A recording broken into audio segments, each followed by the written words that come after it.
Voilà, Melchior ne peut rien faire ici, ni configuration, ni rien du tout. On va se loguer en tant qu'admin une autre fois. Maintenant, on a vu la partie utilisateur. Maintenant, on va entamer la partie jobs. Si vous créez un job, nouveau job ou bien nouveau item. Alors, nouveau job.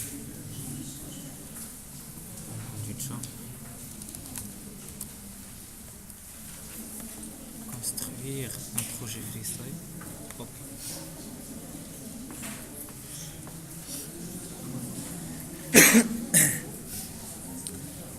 Pour qu'on associe ce job à un projet sur Git, on va voir. J'ai créé un simple projet ici, Java simple, avec une classe main que j'ai lancé sur le serveur distant du GitHub. Voilà. Et on va lui associer ce projet.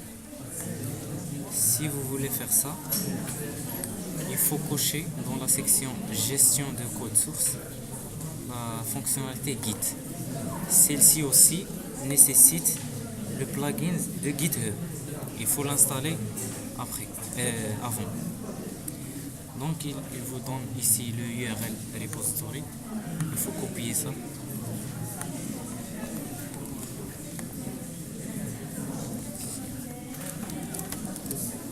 Un Git.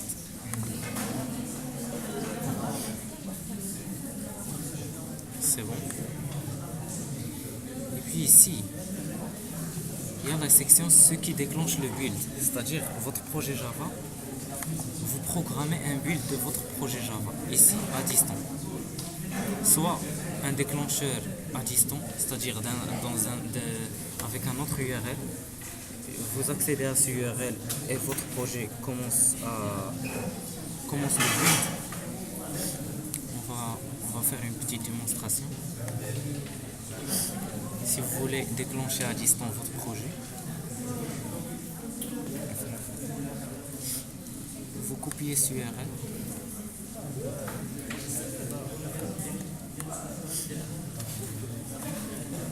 Ouvrez un autre onglet. Ici, remplacez avec le code host et votre propos. Par exemple, dans mon cas 80-80. Et ici, ce token name c'est comme un identifiant. Vous choisissez ce que vous voulez, par exemple n'importe quel exemple GH. Et ici, vous mettez ce GH ici.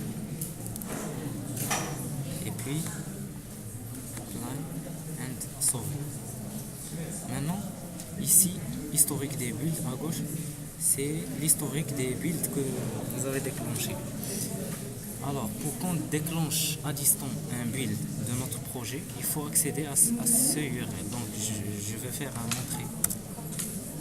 Et vous allez voir, le build va commencer. Voilà.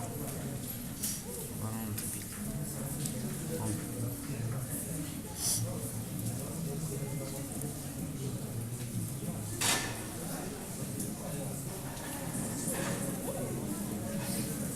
Pour voir quel est le message de ce build, vous pouvez ouvrir la console ici. D'ailleurs, la couleur est verte, donc ça signifie que le build a été terminé avec succès. Voilà console output pour voir le message. Voilà, il y a un message qui s'affiche en se basant sur le déclencheur. C'est un déclencheur à distance. Voilà notre succès. Maintenant, on va voir un autre déclenchement configuré.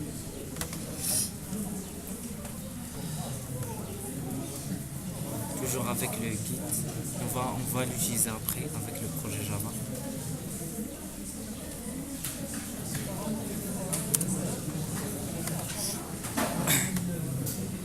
Alors, pour concrétiser un peu les choses, on va faire une commande qui va s'exécuter pendant chaque build, par exemple.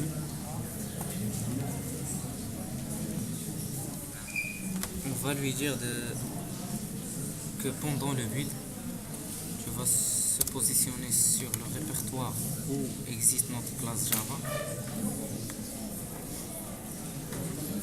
Ici, notre projet de NetBeans. Et puis,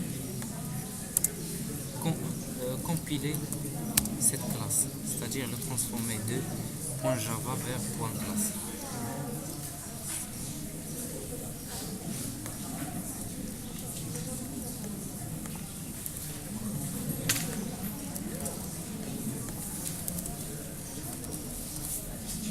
Cette commande va s'exécuter pendant le build. C'est bon.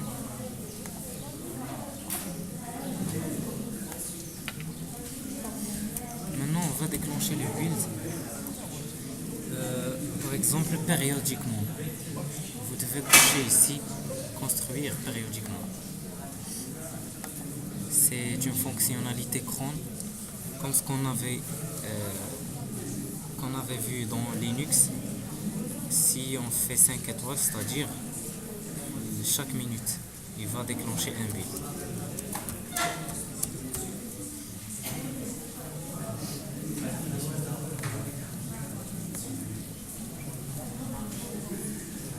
C'est bon. On va essayer, on va voir ici.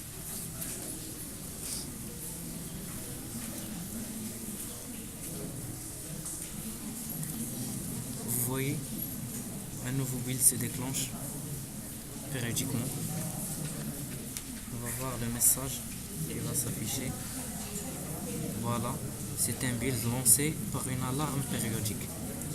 Et il a avec succès un autre .java. C'est compilé en .classe. On va vérifier cela. Voilà, notre compilation a été terminée par succès. Voilà le fichier .classe. Voilà, vous voyez, après chaque minute, il déclenche un build et il exécute la commande qu'on a écrite. Il se positionne dans le répertoire où se trouve notre classe Java et la compile. On va voir un autre déclenchement.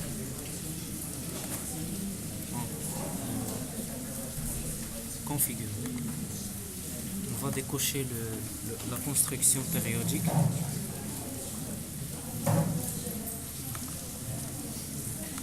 Alors, on va déclencher ce build en se basant sur une modification dans le remote repository de GitHub. Pour faire cela, on doit cocher cette fonction, la dernière fonctionnalité. De l'outil de gestion de version. Voilà. Et on va faire un planning. Par exemple, après chaque minute, il va vérifier s'il y a un nouveau push dans notre repository GitHub. S'il y a un nouveau push, il va déclencher un build. Sinon, il ne va pas déclencher un build. On va laisser notre commande de compilation normale.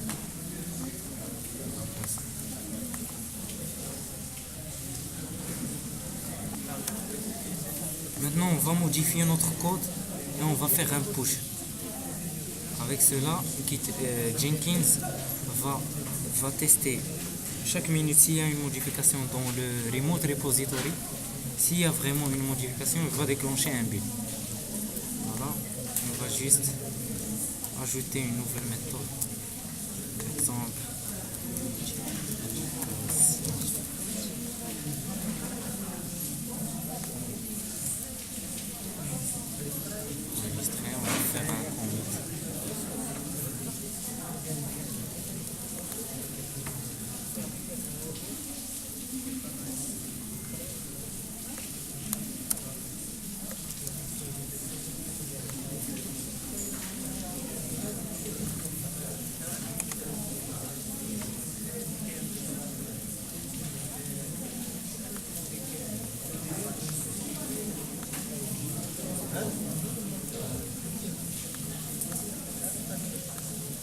vérifier ici. Voilà notre deuxième méthode. On va attendre Monsieur Jenkins.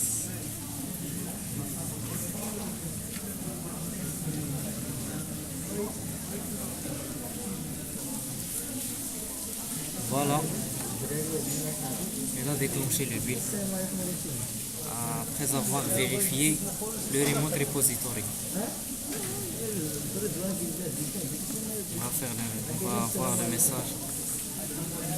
Voilà, ça a été lancé par un changement dans la base de code. Et il était lancé, finir avec succès. Il y a une autre fonctionnalité qui s'appelle construire après le build sur d'autres projets. Donc, on va voir deux projets et en se basant sur l'état du build d'un projet, on va voir ce qui va se passer sur l'autre projet. Par exemple, ici, pour faire cela, d'abord, on doit créer un nouveau job. On voit l'exemple. Donc, nouveau item.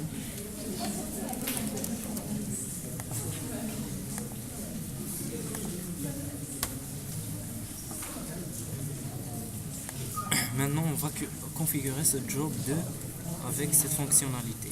Construire après le build du premier projet. Donc, le projet à surveiller, c'est le premier job. C'est job 1. On va lui dire que même si la construction échoue, déclenche-nous le deuxième projet. Voilà, déclencher même si la construction échoue. On va voir ce qui va se passer. Maintenant, le job 1 qui est surveillé. Donc, on va lancer un build sur le job 1 et on va voir ce qui va se passer sur le job 2. Voilà le job 2. L'état n'est rien. Donc, on a lancé un build sur le premier projet.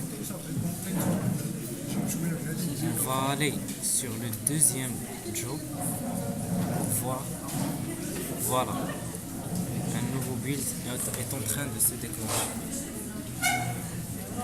On va lire la console, le message. Vous voyez, démarrer par le projet amont job 1. C'est ça.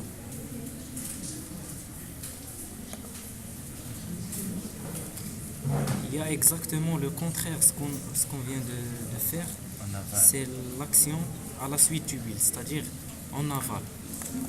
C'est juste le contraire. Voilà, construire d'autres projets. Projet en aval. Donc ça c'est-à-dire on va sauver le projet 2.